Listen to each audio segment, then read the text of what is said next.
I can't believe what's happening at the Commanders camp. Just when you thought you knew everything about this roster, Cliff Kingsbury reveals a hidden gem that could change everything about the offensive landscape. And that's not the only explosive thing happening in Ashburn. We've got a rookie cornerback analysts are saying could start as soon as week 1, competing directly with established veterans. And guess what? There's also a second-year player making so much noise he could become the biggest surprise of the season. If you thought Adam Peters' draft had already wowed us, you're completely wrong. What I'm revealing today proves this organization has plans far beyond what any of us imagined. After years of watching this team desperately search for playmakers in the secondary, we finally have someone who understands what it means to wear burgundy and gold. Mike St. Ristil isn't just another second-year player trying to find his place. This guy came in with a different mindset, and now we're witnessing the complete evolution of a future Pro Bowler. Remember how he started last year? A rookie trying to adapt to the NFL's speed, making rookie mistakes, sometimes lost in coverage. But I told you from the start, this guy had something special. Now, after a whole offseason of intense preparation, we're seeing exactly what this future star is made of. St. Ristil revealed his professional mindset when he said, "During the offseason, I was watching film, self-studying. My focus was how can I get better at the things I'm already good at?" Did you hear that? This isn't a player trying to reinvent himself. He's a mature professional who understands that excellence comes from perfecting your natural strengths. But here's where his mental development gets really fascinating. St. Ristil explained, "We often lose focus of what we're good at because we emphasize what we're not good at." Do you realize the depth of this philosophy? While most young players obsess over fixing weaknesses, St. Ristil understands that mastering your strengths is what makes you elite. His goal is clear. You want to be out there where everything is second nature to you. So during the week, you're sharpening the tools you'll use on game day. That way, when Sunday comes, you just play freely without worrying. And why is this great for us? Because while other teams have players figuring out who they are, we have St. Ristil who knows exactly what he can do. He doesn't just want to be good, he wants his defensive instinct to be automatic. So when he sees a specific route or alignment, his body reacts without thinking. His physical transformation is notable too. Reporters are seeing a more solid, explosive St. Ristil, aggressive in his backpedal, more assertive in press coverage. But most importantly, it's his confidence. When he talks about being back with teammates, his excitement is genuine. It feels good playing football. You wait all off season, train, get your body right, your mind right. This tells me St. Ristil is not only physically ready, but mentally hungry. Do you know how rare it is to find that combination in a second-year player?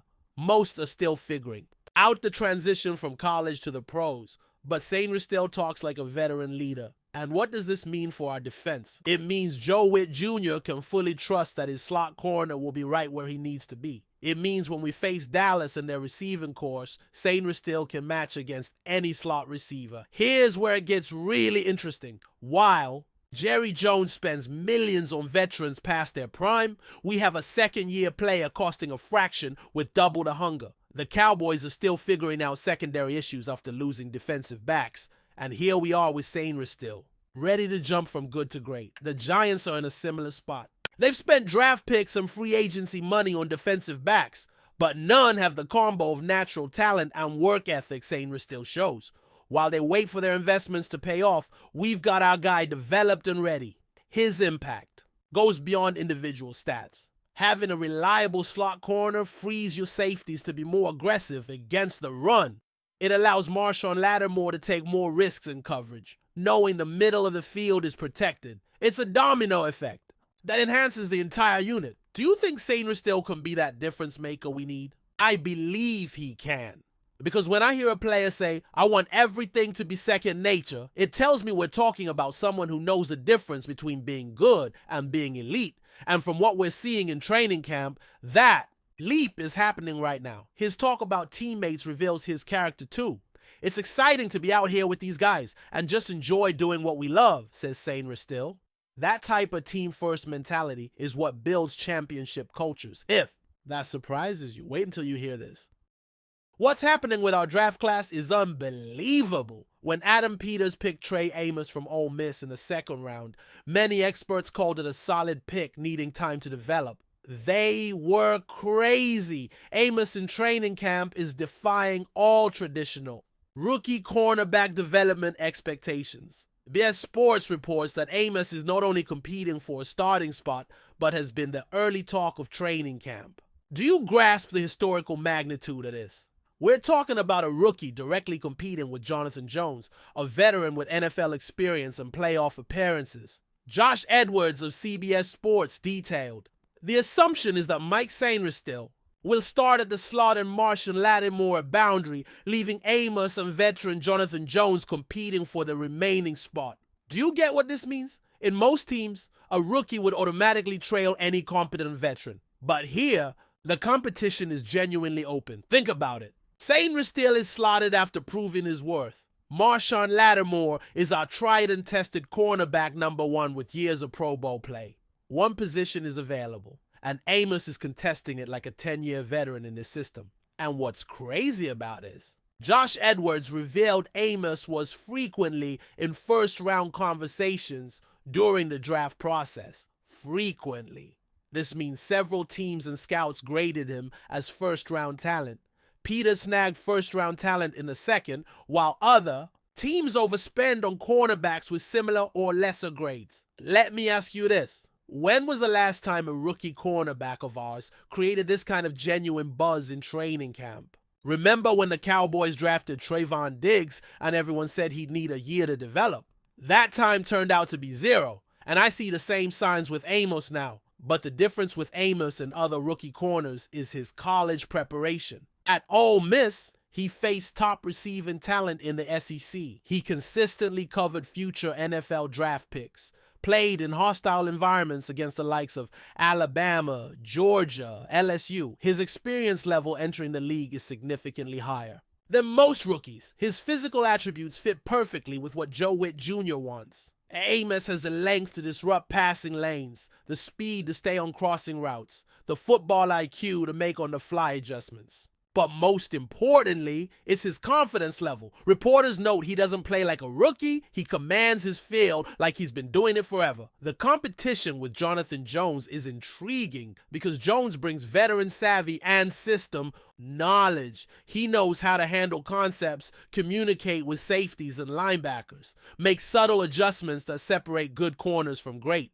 For Amos to compete at this level tells you about his ability and work ethic. What's Joe Witt Jr. saying? Witt's seen enough rookie corners to know the difference between hype and potential. The fact that he's allowing this competition genuinely open suggests Amos has shown something special. Edwards mentioned preseason will determine a lot about the final decision. This is huge, as Amos will get meaningful reps against opposing offenses, chances to handle game speed decisions, opportunities to prove camp success translates to the game. The difference between us and the rest of the division becomes clear. While the Eagles rely on aging veterans with hefty contracts and declining skills, and the Giants have invested heavily in defensive backs, we're developing young talent to anchor our secondary for years. If Amos can contribute immediately, and I believe he can, based on what we're seeing, it puts us in contention with Detroit and Philadelphia.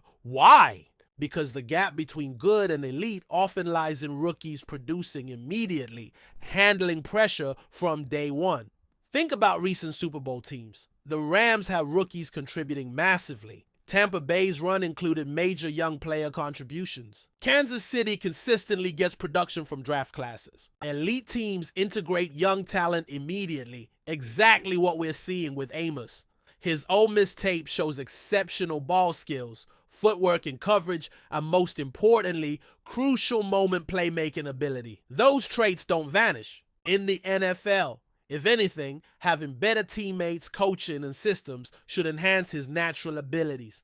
Preseason games against New England will be crucial for Amos. Facing different concepts, routes, and situations will give fans and coaches a better sense of his readiness. But if camp buzz indicates anything, we might be seeing one of the draft's biggest steals. Jonathan Jones is a quality veteran, but Jones is in his career's final stage.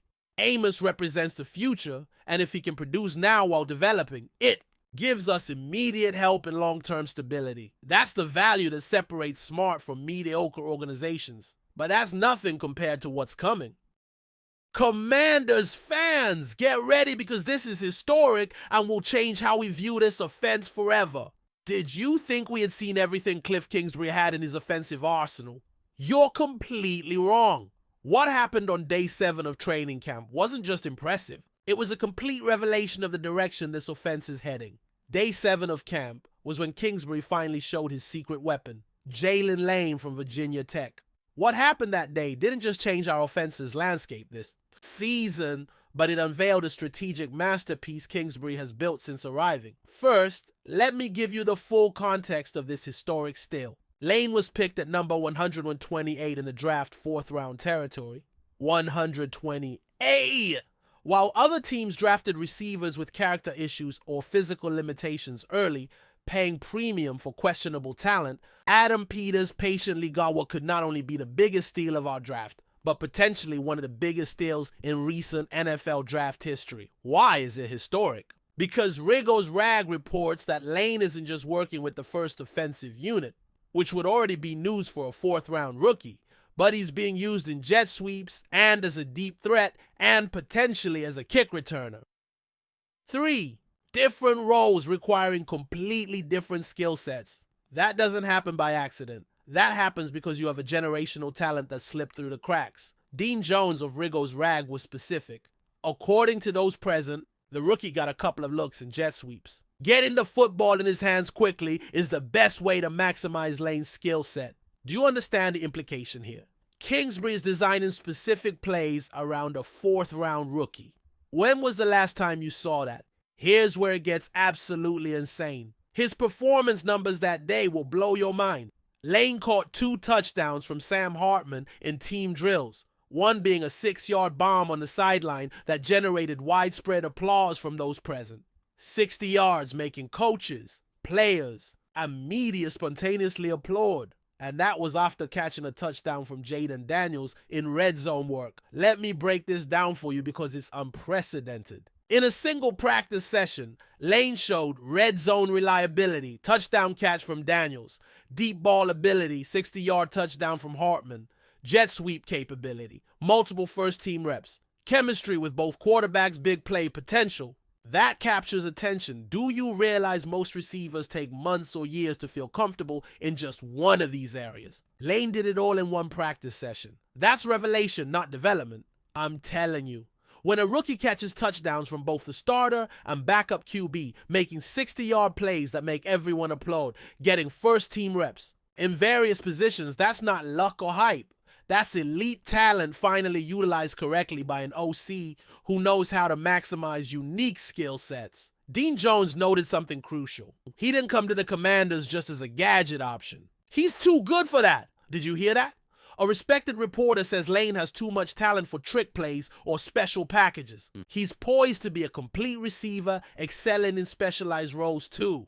His Virginia Tech scouting report reveals why this was inevitable. Lane has electrifying speed that can be taught. His on-field vision is first class combined with outstanding hand-eye coordination, making a difference at all 3 field levels. These attributes separate good receivers from great ones and 4th-round picks from first-round talents. Remember how the Cowboys wasted years without using CeeDee Lamb optimally in various positions. Limited him until finally unlocking full potential? We won't make that mistake because Kingsbury already shows Lane he'll be used as a jet sweep runner, deep threat in red zone packages, and likely kick returns from day one. Kingsbury's strategic brilliance with Lane is becoming clear. Using him in jet sweeps, you get the ball to him immediately, letting his running ability shine. As a deep threat, you capitalize on his speed and separation. In red zone work, you use his reliable hands and body control in tight spaces. But here's what makes it more interesting. Lane's versatility creates matchup problems opposing defenses can't adequately prepare for. How do you plan against someone who might take a jet sweep handoff, run a 60-yard post route, or return a punt for a touchdown? You can't put your best coverage on sweeps or your best run defender on deep routes. The difference between us and the division is crystallizing. While the Eagles rely on expensive, potentially declining A.J. Brown veterans, Giants still figuring out their number one receiver after failed attempts, we have Lane, who combines explosive speed, reliable hands, flexibility, and most importantly, the hunger of a rookie eager to prove himself. What's most incredible? According to Dean Jones, Amos has gifts that can't be taught. Wait, I meant Lane. Such talent that I'm mixing up our rookie standouts. Lane has gifts non-teachable and may have landed in the best possible environment to flourish immediately. The phrase best possible place to flourish immediately is key because talent alone isn't enough. You need the right system, coaching, and opportunities. Lane found all three in Washington with Kingsbury's offensive innovation. Now I ask you, when was the last time a Washington rookie wide receiver sparked this type of genuine excitement? Before the season start? We're not talking about potential or projection. We're talking about someone already making plays that get veteran coaches and players excited at practice. I believe Lane isn't just a potential contributor or project. He's an immediate game changer that forces opposing defenses to rethink how they play against us. When you have such a versatile threat combined with Jaden Daniels' dual threat ability, Terry McLaurin's production, and an improved running game, defenses won't have enough quality defenders to match everything we can do. His 60-yard touchdown wasn't just a good play. It was a statement. It was Lane announcing he belongs at this level. His college production wasn't a fluke. His speed translates perfectly to the NFL, and he has the ball skills to make tough catches. His work in kick returns adds another impact dimension. Special. Teams' touchdowns can change games, especially in a competitive division like ours. Having a real return threat changes how opponents punt and kick, potentially giving our offense better field positioning consistently. Looking ahead to joint practices and preseason games, Lane will show if camp success translates against opposing defenses, coverage schemes, and real game situations. But from what we're witnessing, betting against his continued success would be folly.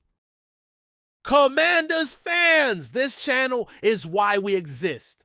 While others discuss rumors without foundation, we bring you the real news shaping our team's future based on direct reports from training camp and expert analysis watching these players develop. Can Mike St. Rista be the secondary piece we need to compete with the division's best offenses? With newfound confidence, systematic strength improvement approach, his obvious hunger to elevate, I believe not only can he be that piece, but exceed expectations and become a cornerstone for years. Does Trey Amos have what it takes to start in this league as a rookie against established veterans?